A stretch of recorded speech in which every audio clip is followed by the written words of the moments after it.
तो आजकल पता है हम लोगों में बहुत फ्रस्ट्रेशन है हम सब में, और मजाक तो लोग आजकल बर्दाश्त कर ही नहीं सकते हैं, अगेंस्ट हो जाते हैं, छोटी छोटी सी बात पर नाराज हो जाते हैं। जैसे मैं मार्केट में घूम रहा था एक दिन, एक औरत आई भीख मांगते हुए मुझे, बोली भैया पैसे नहीं चाहिए, बहुत भूख लगी है, एक चिप्स का पैकेट दिला दो। तो मैं उसको ले गया दुकान पे, मैंने भैया इनको पैसे नहीं चाहिए, एक चिप्स का पैकेट दे दो, और मुझे भी पैसे नहीं चाहिए, एक भुजिया दे देना।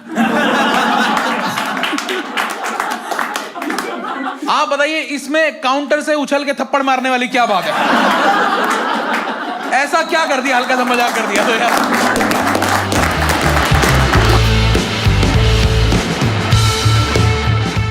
और पता नहीं सबको ना बाहर से इमेज बना के चलनी है, एक हम सबको बाहर से एक इमेज दिखानी है कि मैं बहुत स्ट्रांग हूं, मुझे फर्क नहीं पड़ता। अंदर ही अंदर हम सब लोग इमोशनली बहुत वीक हैं। अच्छा, सबके मन में कहीं ना कहीं एक कहानी नहीं चल रही होती जिसमें लगता है कि जितना स्ट्रगल मैंने किया है, ऐसा लगता है कि जितने दुख भगवान ने मेरी जिंदगी में दिए हैं ना, ये तो बस मैं अभी बयान नहीं करता हूं। और ये बात मुझे तब समझ आई, मैं किसी को अपना हाथ दिखा रहा था सर, एक बार मैंने हाथ दिखाया, मुझे तब लगा कि ये लोग सबसे पहले वही इमोशनल पॉइंट बोल देते हैं आपका, और आप वहीं बह जाते हो। मैंने हाथ दिखाया, मैंने बोला भैया बताओ मेरी जिंदगी अच्छी नहीं चल रही। उसने ढंग से देखा, 10-15 मिनट लगाए, फिर बोला कि आपको लोग समझ नहीं पाते हैं ना। मैंने कहा ये बात आपको कैसे पता चली? कह रहा क्योंकि मेरे भी कुछ समझ नहीं आ रहा है। नहीं, कैसा हाथ है? मैं बोला बताओ क्या करे फिर? कह रहा तुमको एक उपाय बताता हूं, रातों रात लाइफस्टाइल ही चेंज हो जाएगा। मैंने बताओ क्या करना है? कह रहा तुम ना सोते हुए गरीब को कंबल उड़ा देना, पर पता ना लगे तुमने उड़ाया है। मैंने अमेज़न से 10 कंबल ऑर्डर करे, और पिछली सर्दियों में रात को 1:30 बजे मैं निकल गया। अब पहला गरीब मुझे सोता हुआ मिला जिसपे ऑलरेडी कंबल था। तो मुझे पहले तो बहुत अच्छा लगा कि चलो यार, लोग मतलब आज के टाइम में भी इतने अच्छे लोग तो हैं कि कोई गरीब रात को बिना कंबल के नहीं सोया हुआ है। बट आप समझिए सुबह 8 बजे मेरा ऑफिस होता है, और कंबल भी मैंने 10 उठा रखे हैं। तो जितना जल्दी एक गरीब बिना कंबल के मिल जाए उतना बेहतर है। मैं 2-3 घंटे घूम लिया, कोई गरीब बिना कंबल के सोया ही नहीं हुआ है। अरे भाई साहब, इस देश से गरीब गए कहां? शाम तक तो ये लोग मार्केट में चिप्स मांग रहे थे, अब मस्त अपना सोए पड़े सारे। और मेरे को गुस्सा तब आया, 3:45 बजे मैंने एक गरीब को 4 कंबल ओढ़े हुए देखा। इतनी तो ठंड भी नहीं है यार। और सबसे ऊपर उसने ओढ़ा हुआ था मोंटे कार्लो का पिंक कलर का कंबल। ये वो कंबल था दोस्तों जो मैंने अमेज़न पे अपनी विश लिस्ट में डाला हुआ था। इस बार हाइक आएगा ना तो ये वाला कंबल लेंगे, ये अच्छा लग रहा है। मेरा ऐसा दिल टूटा, मैंने उसके 4 कंबल उठाए, गाड़ी में रखे, मैं चल दिया। मैंने भाई साहब मेरा लाइफस्टाइल तो चेंज हो ना हो, तेरा तो नॉर्मल कर जाऊं। तेरा तो हक है बिना कंबल के सोना, तू कैसे 4 कंबल ओढ़ के सोया हुआ है? उठ के मेरे पीछे भागा, 1 किलोमीटर तक दौड़ा सर गाड़ी के पीछे, 1 किलोमीटर तक। फिर बेचारा थक के वहीं फुटपाथ पे सो गया। 2 कंबल उड़ाए मैंने, 2। और उसका मोंटे कार्लो वाला फिर मैं ले आया।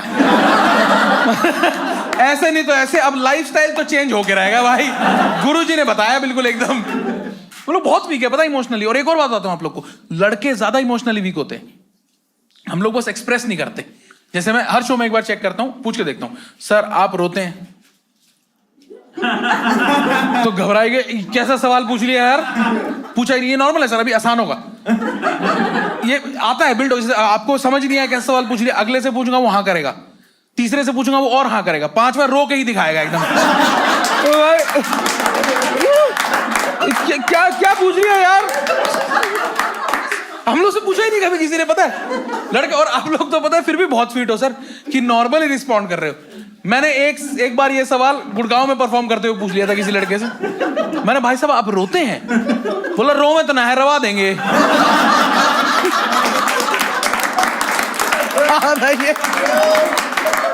कैसे आप ऐसे आदमी से कैसे इंटरनल इमोशन की बात कर सकते हो यार, जिसके लिए दिल का मतलब बस छाती मारना है? क्या बात करोगे आगे उससे यार।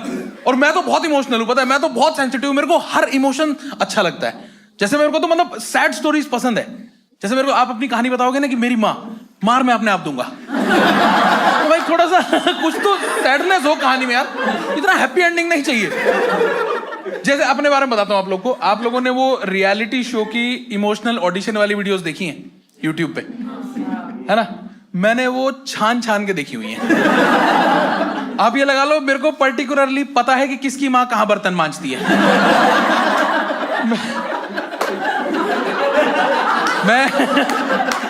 मैं रिक्शा में बैठते ही बता देता हूं कि तुम्हारी बेसुरी औलाद सेकंड ऑडिशन में बाहर निकली थी ना, तुम पूरा परिवार ही गरीब मरोगे, तेज चलो। अब इसमें मैं मां बताऊं, इसमें कोई दिक्कत तो नहीं है ना? एक रात 2 बजे की बात है, मैं आराम से अपना इंडियन आइडल के ऑडिशन की वीडियो देख रहा था। एक गरीब बच्चा आया, फटे हुए कपड़े पहने हुए थे उसने अपनी पूरी सैड स्टोरी बताई, फिर उसने सैड गाना गा दिया, सब लोग रो पड़े, जजेस भी रो रहे हैं, ऑडियंस भी रो रही है, सब लोग रो रहे हैं, और 2 आंसू मेरी आंख से भी गिर गए। अभी तक मैम कुछ गलत यहाँ पे नहीं ना? ये करते हुए मेरी वाइफ ने देख लिया मुझे, और उसने ये बात पूरी फैमिली में जाके ऐसे बता दी कि रात को 2 बजे बैठ के अकेला बच्चों की वीडियो देखता है।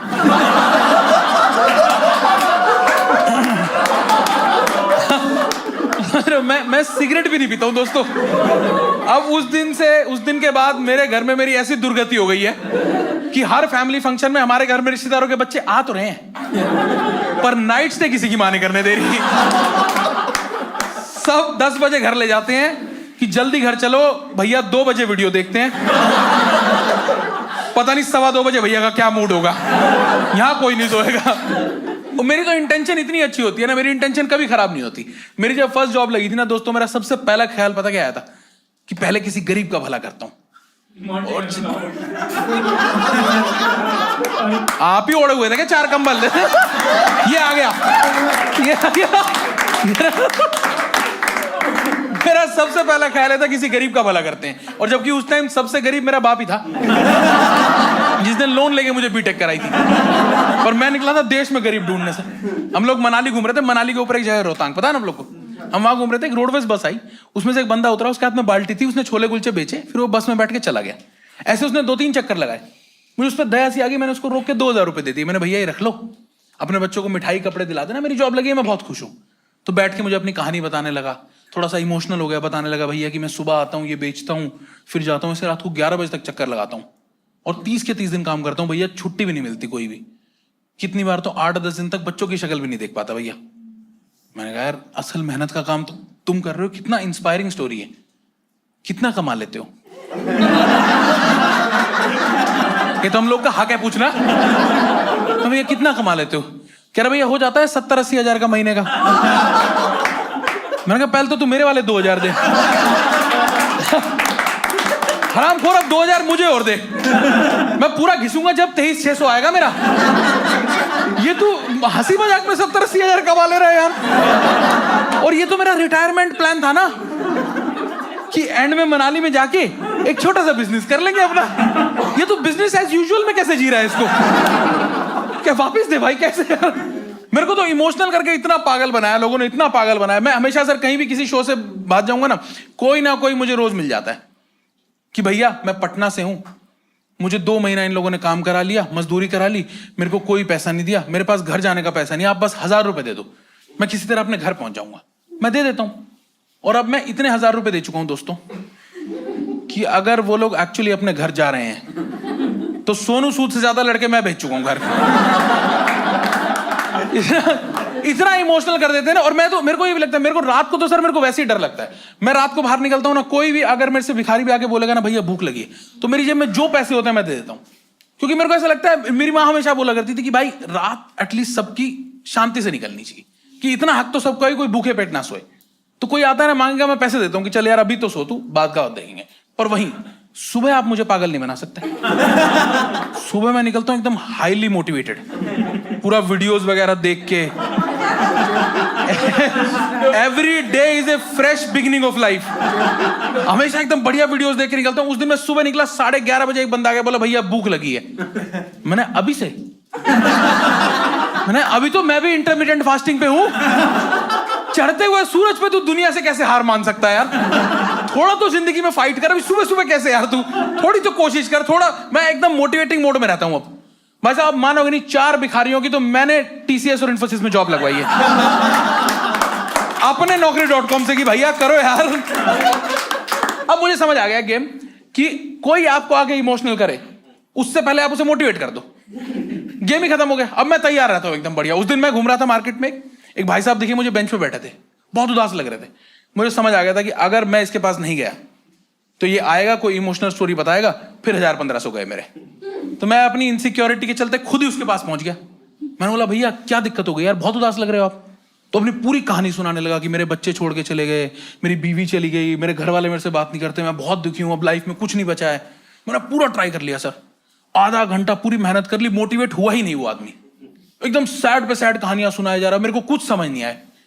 फाइनली जब मेरे कुछ पल्ले नहीं पड़ा, मैंने बोला एक बार अपना हाथ दिखाओ आप। आपको लोग समझ नहीं पाते हैं ना।